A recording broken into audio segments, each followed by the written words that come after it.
তো প্রথমেই আমি একটা শুকনো মশলা তৈরি করে নেব, যে রান্নাগুলো করব তার জন্য। দুটো রান্না দেখাবো, দুটোতে কিন্তু এই মশলাটা কাজে লাগবে। তো প্রথমেই দিয়ে দিচ্ছি 1 চামচ ধনে।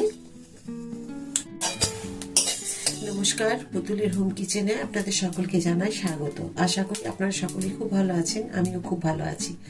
আজকে আপনাদের তৈরি করে দেখাবো পালং শাকের পরোটা, আর দেখাবো কড়াইশুঁটির একটা ঘুগনি। তো এই দুটো রান্নার জন্যই আমি মশলাটা তৈরি করে নিচ্ছি। তো দেখুন, একটুখানি ধনেগুলো ভাজা হয়ে গেছে। এখন দিয়ে দেবো একটা শুকনো লঙ্কা ভেঙে নিয়েছি, 6টা লবঙ্গ নিয়েছি, 3টে এলাচ, 1 চামচ জিরে, আর হাফ চামচ নিয়েছি সাদা গোলমরিচ। এগুলোকে এর সাথে ভেজে নেব। ভাজা হয়ে গেছে, আর একদম আমি লো ফ্লেমে এটা ভেজেছি, নাহলে হাই ফ্লেমে ভাজলে এগুলো পুড়ে যেত। তো এখন এগুলোকে আমি তুলে নেব। মশলাগুলো ঠান্ডা হয়ে গেলে আমি একটু গুঁড়িয়ে নেব এগুলোকে। কড়াইয়ে দিয়ে দিচ্ছি তেল একটুখানি, একটু দেব কালো জিরে। এখন দেখছেন এই যে পালং শাকগুলোকে আমি একদম ছোট্ট ছোট করে কুচিয়ে রেখেছি। তো তারপরে এগুলোকে ধুয়ে দেখুন জল ঝরিয়ে রেখেছি। তো এগুলোকে এখন এই কালো জিরে আর তেলের সাথে আমি এখন ভেজে নেব।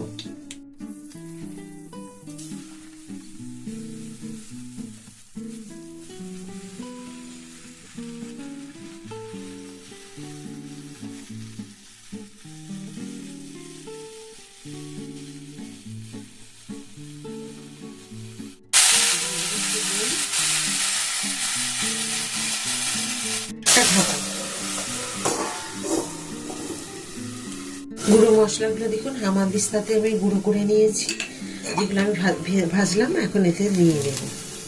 দেখুন এই যে হয়েছে। 1 চামচ চিনি দিলাম। আমি শাকে যেহেতু নুন দিয়েছি, এখানে পরিমাণটা আমাকে একটুখানি দিতে হবে। দেখুন, আর এখানে যে ভাজা মশলা আছে সেটা আমি একটুখানি রাখবো এখানে, যে রান্নাটা করব, আর বাকিটা এখানে দিয়ে দেব।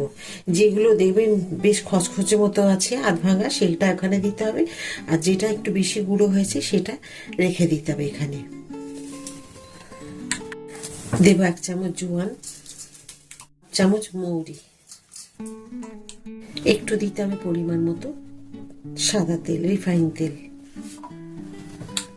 শাক একটু ঠান্ডা হয়ে যাক, হাতে ধরা যাবে না, এখন খুব গরম আছে।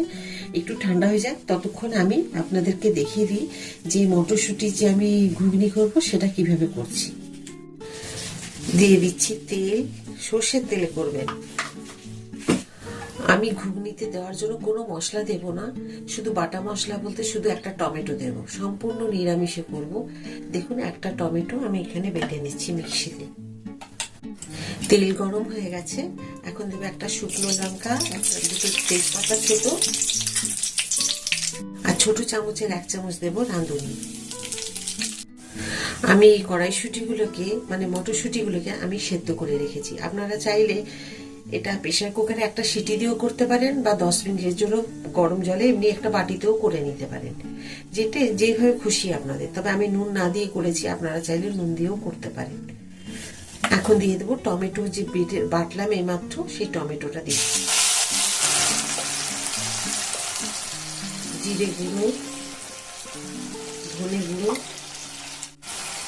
হলুদ, কাশ্মীরি লঙ্কার গুঁড়ো, ভালো করে এটাকে মিশিয়ে নেব। মটরশুঁটিগুলো যখন সেদ্ধ করি তখন নুন দিয়ে ভাববেন, এখন পরিমাণ মতো এটুকু নুন দিয়ে দিলাম। দেবো এইটুকুখানি চিনি।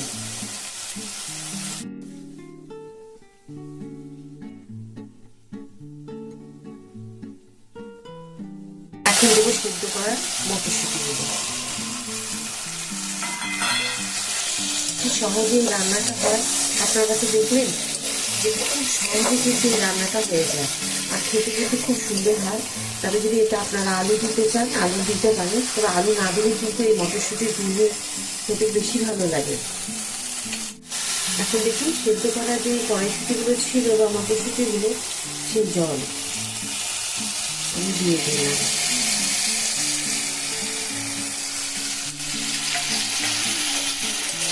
সুন্দর দেখতে হয়েছে দেখুন।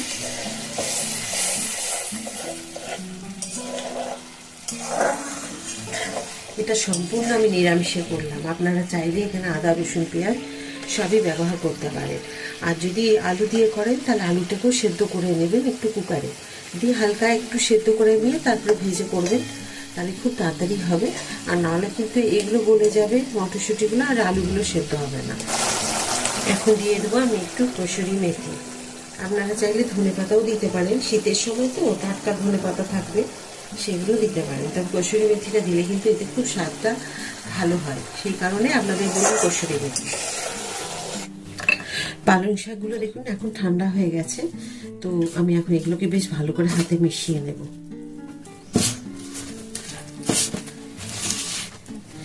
এবারে এরকম নর্মাল আমাদের যে জল ব্যবহার করি ওই জল দিয়ে এগুলো মেখে নিতে হবে। দেখুন আমার কি সুন্দর মাখা হয়ে গেছে আটা। আর এটা মাখতে আমার কিন্তু বেশি জল লাগেনি, কেননা পালং শাকে যে জল একটু ভেজা ভেজা ছিল, একদম শুকনো করে তো ভাজিনি, তো তাতে হয়ে গেছে। আর ঢেকে রেখে দেবো আমি।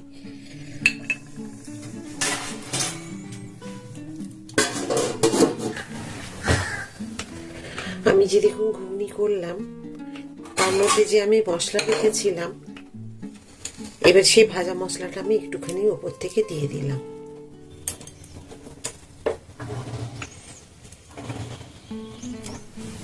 প্রায় 15 মিনিট হয়ে গেছে, এখন আমি ঢাকাটা খুলে দেখে নেব। দেখুন কি সুন্দর সেট হয়ে গেছে, এইরকম মেখে নিতে হবে। আমি এগুলোকে বেলে নেব এবার।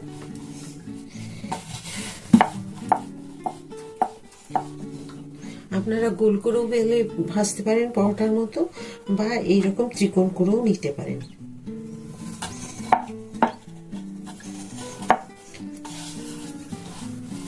পরোটাগুলো কি সুন্দর দেখতে হয়েছে, সবুজ সবুজ, খুব ভালো লাগছে। তবে এইগুলো, এই পরোটাগুলো আটা দিয়ে করবেন, যেহেতু পালং শাক আছে, ময়দা দিয়ে না করে, ময়দা দিয়ে করলেও সেই এইরকমই হবে, সবুজ সবুজ দেখতে।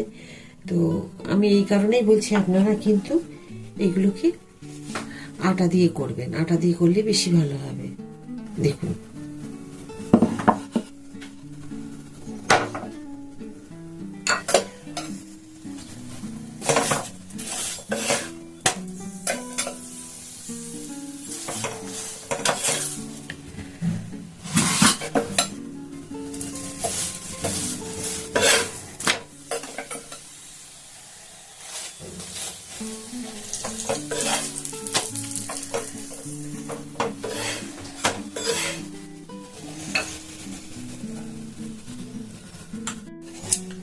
দেখুন আমার পরোটা, পালং শাকের আর মটরশুঁটির ঘুগনি আমার রেডি।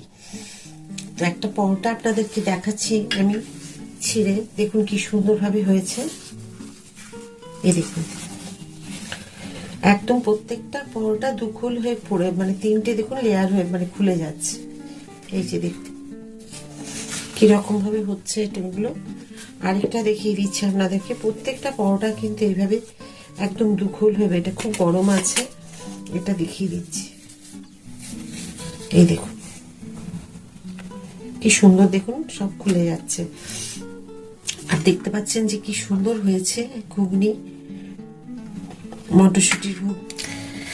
কেমন লাগলো আজকে আপনাদের পালং শাকের পরোটা আর মটরশুঁটির ঘুগনি?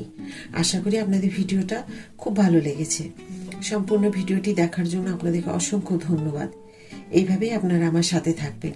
কিন্তু এইভাবে যে আমি দেখালাম আপনাদেরকে পালং শাকের যে পরোটা করতে হবে, ঠিক এইভাবে করে নেবেন। যা যা মশলা আমি দিয়েছি সেগুলো দেবেন। আর খেয়ে কেমন লাগলো অবশ্যই আমাকে কমেন্ট করে জানাবেন। আর যে মটরশুঁটি, এখন তো বুঝতেই পারছেন শীতকালে খুব সুন্দর টাটকা পালং শাক, টাটকা যে কুচি যে মটরশুঁটিগুলো থাকে, খুব ভালো হয় রান্না। আর আমি একদম নিরামিষ করেছি, আপনারা এটা রসুন পেঁয়াজ দিয়েও করতে পারেন। আমি কিন্তু কোনো লঙ্কার ঝাল দিইনি, আমি শুধু কালারের জন্য দিয়েছি। আপনারা চাইলে এখানে লঙ্কা দিতে পারেন ঝাল খাওয়ার জন্য। তো অবশ্যই কিন্তু মনে করে প্লিজ আপনারা লাইক, সাবস্ক্রাইব আর শেয়ার করে দেবেন। নতুন বন্ধুদেরকে আমার ভিডিওগুলো দেখার সুযোগ করে দিন শেয়ার করে।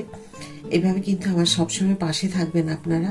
আর প্রত্যেকটা ভিডিও আমার পাওয়ার জন্য প্রথমে পাশে থাকা বেল আইকনটি আছে, সেটাকে প্রেস করে দিন। সবার প্রথমে আপনাদের কাছে আমার ভিডিওগুলো চলে আসবে। তো আবার একটা নতুন রান্নাতে আপনাদের সকলের সাথে আমার দেখা হবে।